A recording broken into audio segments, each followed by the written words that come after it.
Hi, how's it going? My name's Danny Colville from Colville Precision Reels, and I've had a lot of people call and ask me how you take apart your Trinity and clean them, along with a bunch of other reels I have.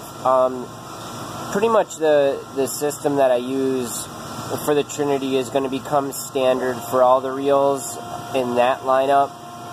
So if you have some older models, you'll have to look to some of the newer videos I'm going to have coming out, but this one's specifically for the Trinity itself.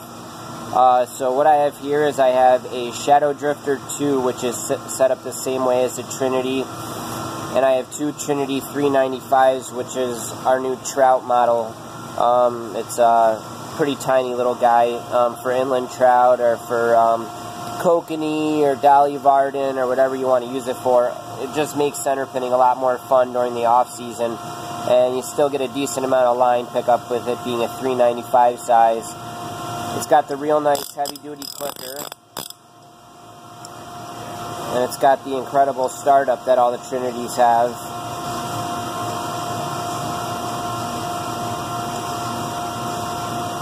So pretty much how you're going to clean this reel out is and take it apart is you're going to need two tools, pretty simple, an Allen wrench and a screwdriver, nothing much to it. And then if, depending on how the screw pulls out is going to depend if you need any Loctite or not. But the way that it's set up now with the screw being to fit the size of the bearings, all you have to do is just normally tighten the screw down and it'll never back out on you. So pretty much all you do is you see these 4 small screws here that are on the bearing cap or dust cover. You're just going to take out all 4 of those screws.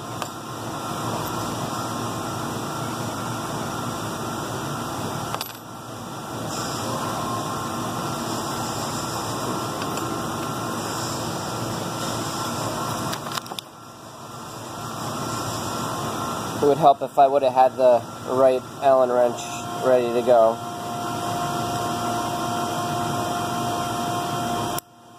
Alright, so these are just all the screws. When you put them back together, you just really want this to all be hand tight. You don't want to over tighten these at all, because then you'll have to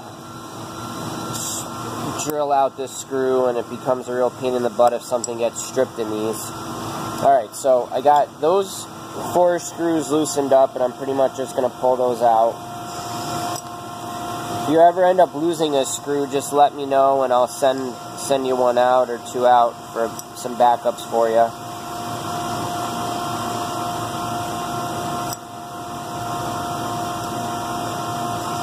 So these are set up just like our 3rd generation Trinities, like I said, without the little O-ring that's on the back side of the screw. So if you do have that little O-ring that's on the back side of your screw, you're going to send me your reel back and I'll replace the center screw for you, and you'll be in good shape. And then you won't have to worry about dialing your reel into the right correct startup.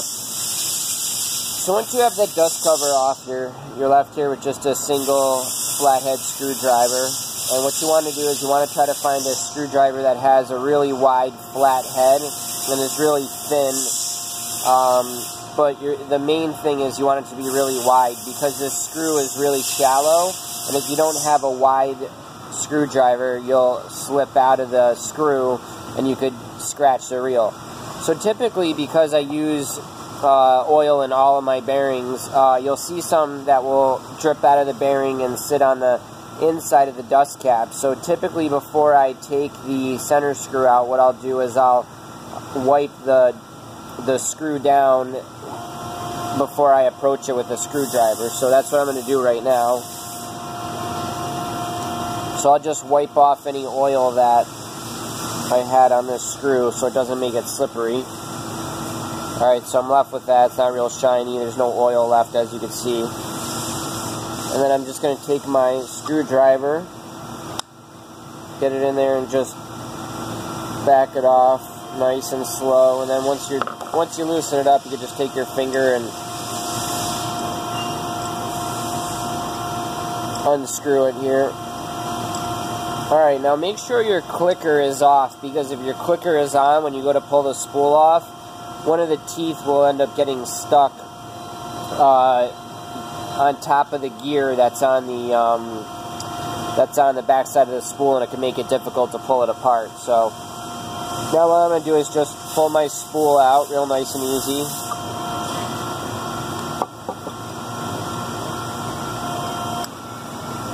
And you're pretty much, you know, you got your two pieces broken down like this. When everything's apart, what you can do is, if you want, you can put a little bit of oil or some kind of grease behind this little moving part here. And what that will do is that will allow it to just keep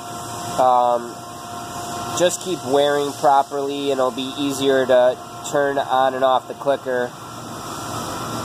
So I'll typically add a little bit of oil or grease right behind here. And you could also add a little bit of grease right to the tip of the tooth here, which will help the wear and tear of the gears. Everything is replaceable on these reels, so you don't have to worry about it too much. And they're all super heavy-duty hardened stainless, so it really is tough to wear these parts out versus the older reels that I had, which were just a hard coat aluminum. So again, you can apply some grease in here, and you could also a lot of times just pop these bearings right out. So this bearing pretty much is just a press fit with your finger, and all you do is just knock it out like so, and it should come right out for you. And then what you can do is you could add a little bit of oil or soak these in degreaser and then put them in oil to kind of clean them, or you can take the shields apart and clean them that way, but that would be featured in another video, or I think there's already a couple YouTube videos out there that show how to take the shields off of a bearing, degrease it, clean it, and then put it back in. If you have to do all that, a lot of times I would say send it back to me if it's not running right. Pay the money and let me install some new bearings for you. Totally worth the bang for the buck. I don't charge much more than what the bearings cost. So anyways, after I'm done taking the reel apart, you can go in there, get out any sort of grit that's on the interior of your back plate. You can lube up all these little internal moving parts like I was telling you before. And then real simply, all you do is just push back in your bearings if any of them had come out, and just put the spool right back on the center pin.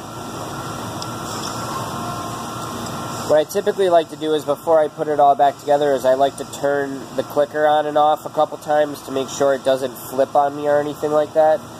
So I'm going to turn the clicker on before I put the center screw in, reel it. Alright, it's holding really nice, and then what I'll typically do is I'll spin the reel super fast, and then I'll turn the clicker on. When I do this, I'm pretty much just looking for that small tooth to make sure it's not jumping side to side, which will mean that the optimal point of the tooth isn't catching the gear. So I just want to make sure that the point of the tooth is still in the gears like it should be, which it is. So now at this point, this reel has never had any Loctite in it, so I'm going to put just the smallest, tiniest bit in. It doesn't actually need Loctite, but just for safety reasons, I'll put a little bit in there. And like I said, you're just going to use the smallest amount of Loctite.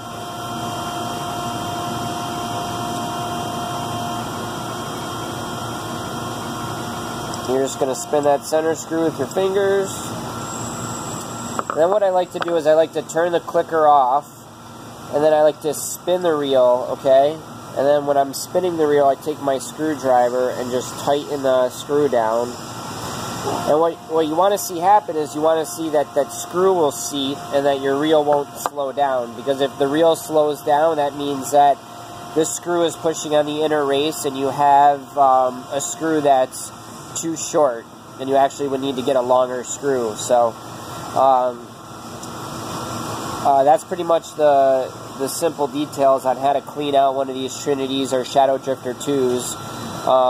If you have any more questions, you could always call the shop at 716-627-7335, or you could also give my cell phone a call at 716-572-9268. I can help you out there.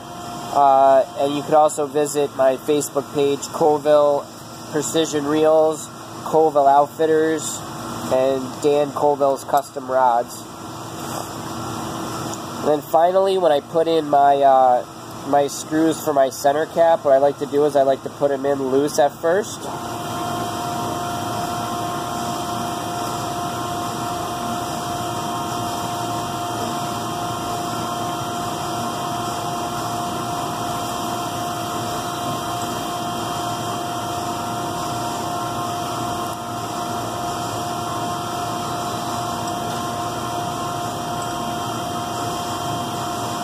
Alright, and after I have all the screws kind of loosely put in, I take the little center disc and I line it up so it's got equal space on all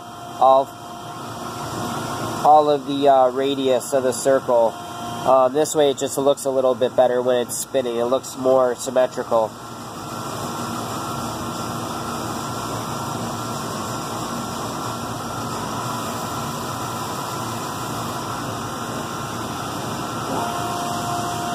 So it looks good. I got everything where I want it. Then I'm just going to give it one final crank down of all these screws. And like I said, it's just a light, hand tight.